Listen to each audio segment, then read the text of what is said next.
Alright, I have about 10 minutes before my camera battery dies because something's wrong with it. I don't know. So last night, I went to go waste my time and watch Avatar: Fire and Ash. I was expecting a really grand war movie, but instead I just basically got a rehash of the second film. My first exposure to Avatar was watching bits and pieces of reruns, a community center that a rec center that I was forced to go to in high school. This world just doesn't really do it for me. Here's a synopsis, and then I'll read my notes. Jake and Neytiri's family grapples with grief after Neteyam's death. I don't like these names, I'm gonna butcher them. Encountering a new, aggressive Na'vi tribe, the Ash People, who are led by the fiery Varang, as the conflict on Pandora escalates and a new moral focus emerges. Firstly, does anyone like these movies? The OG was only an achievement because of the visuals. The story is bad. Pandora looks fine. I've seen graphics on the PS5 superior to this. The frame rate was also distracting. The editing, characters, music, tone are all just fucking boring and laughable. Spider, Jake Champion plays him. I didn't realize that until I came home. The actor that plays him is bad.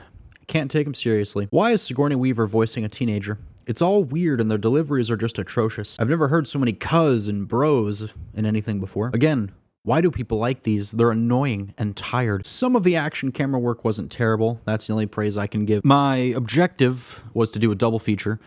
I went to go see this, and then I went to go see Now You See Me 3. I walked out maybe about halfway through of that movie because it was just... If you look at the poster for this movie, Varang is right there, front and center. Now, what if, and if this is a spoiler, I'm sorry, so just don't watch the video if you don't want to get spoiled, but do you like the look of this character? I did. Did you want to see more of this character? I did. We barely got to know this character. Because they just bring back the fucking bad guy again. I'm so sick and tired of it. It felt like a fucking Scooby-Doo episode. The villain comes back and tortures the main protagonist and his family, and people get kidnapped. It's repetitive. It's boring. I don't like it. So, this movie shouldn't have been 3 hours. It should have been at least 2.5 hours, I'd say. I didn't like the performance as much. Normally, I do love Zoe Saldana, but she wasn't really given a lot to work with in this movie. I feel like she was definitely sidelined for Spider. Every line delivery that he was given, it felt very, very cheesy. So this is James Cameron that we're talking about. This man has made one of the best Terminator movies ever.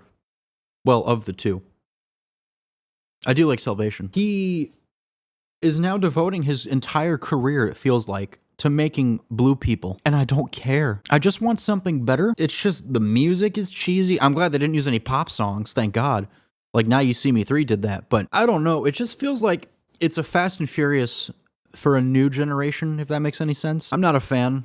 I don't think I'll ever be a fan. If I ever get the chance to play the video games, which I might one day do, I don't know. Maybe that'll get me involved in the world more, but this isn't it. I would not recommend this movie. It's way too long. It's not interesting. The performances suck. Anyway, bye.